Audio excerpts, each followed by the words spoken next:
Okay? So this guy would come flying down, grab a sparrow, and they'd say, okay, it's a sparrowhawk. Now, it's not actually a hawk, it's a type of falcon. There is a difference between hawks and falcons, and it has nothing to do with size. There are some falcons that are larger than some hawks.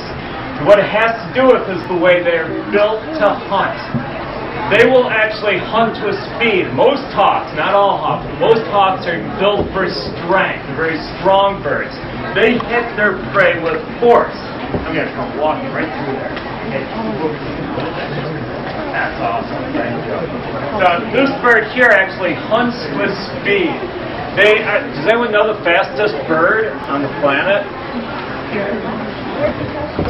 No, it's not the American kestrel, but you're close. It's a type of falcon. The peregrine falcon.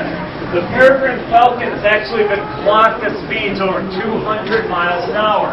Now, that's not when they're flapping their wings across the sky. That's in a dive.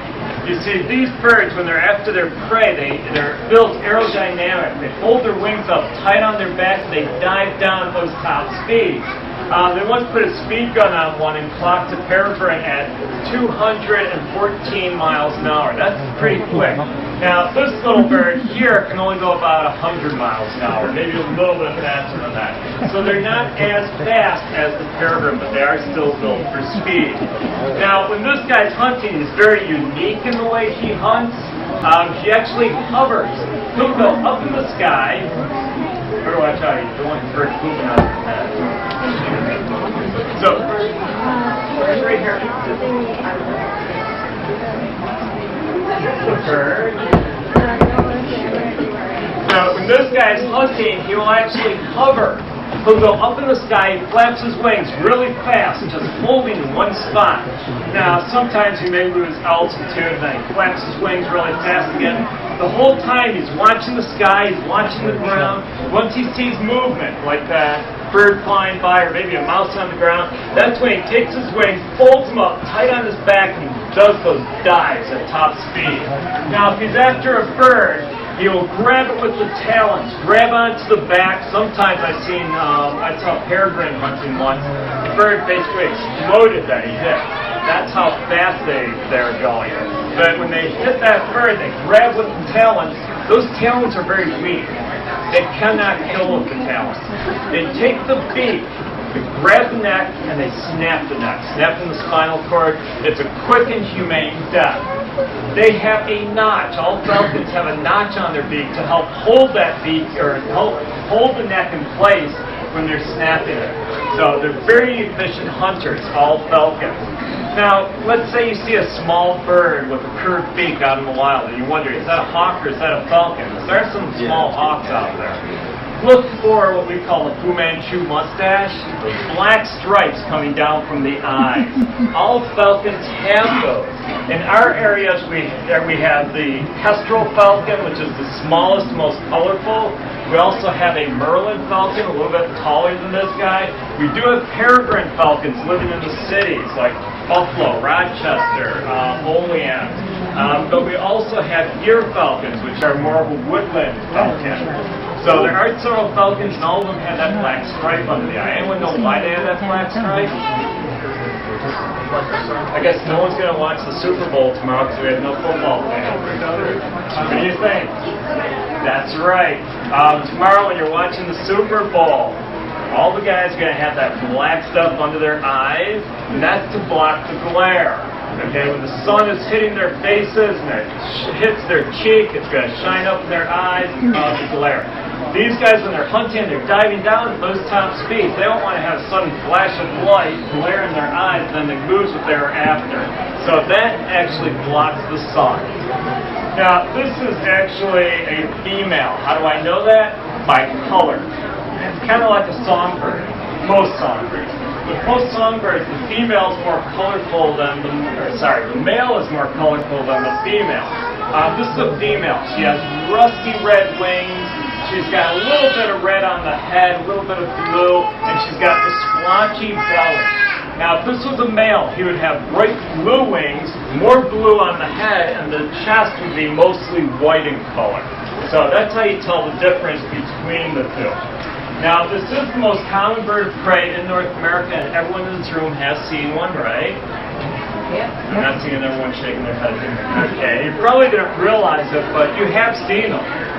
Watch the phone lines on your way home from the festival today. Watch the telephone wires. Lots of birds like to sit up there. If you see a bird sitting on the phone line all alone, remember these guys eat other birds. They don't have a lot of friends. Watch the tail. The tail bobs up and down, real quick bobs like this. If you see that, you're probably seeing a kestrel. Look for the blue wings or the red wings, and then you can tell whether it's a male or a female. They like to hang out mostly by open fields. That's where all the good songbirds and the mice are. On occasion, they will also eat insects. Now, the kestrel makes kind of a key noise, and my batteries are running low, but I hope you can hear this.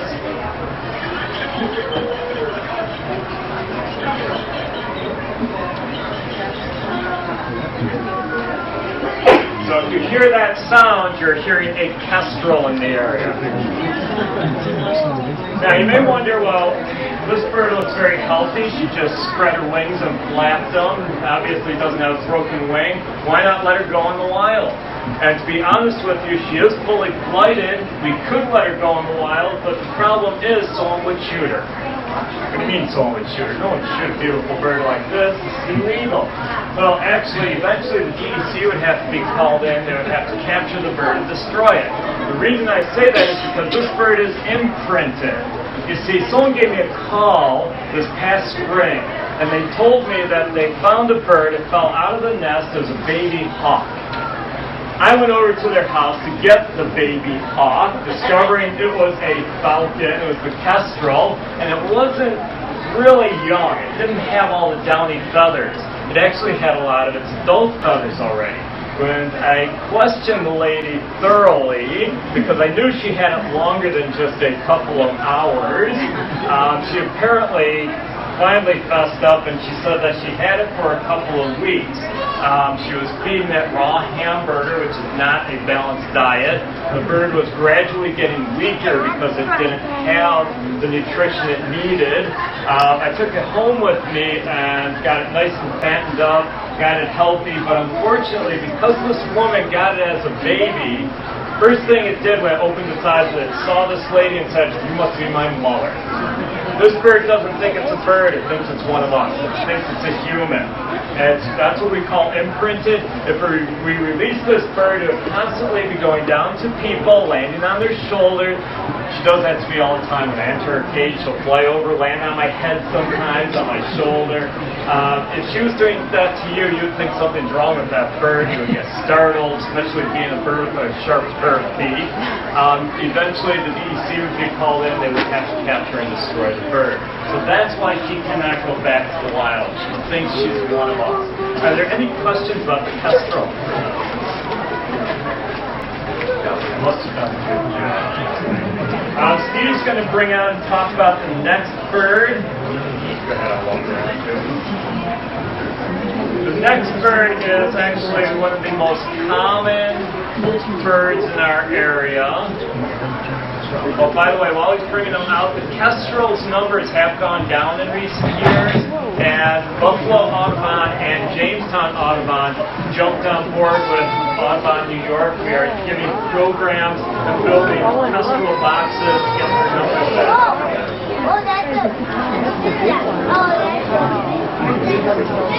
Anybody know what this is? Red-tailed hawk. I heard a hawk, and I heard the proper, it's a red-tailed hawk. Wow. This is my buddy Orion. Ryan has a personality that, unfortunately for short programs, it's not too good. He likes to flap around, get a little bit comfortable for about 5-10 minutes, and then when we do long programs, he's the most perfect bird in the world. Short programs, not so good because by the time I get done talking, he's back in his area. He is a red-tailed hawk. These are very common around here. You see them along the thruway, up on the telephone poles. You see them over in farmlands. You see them all over the place.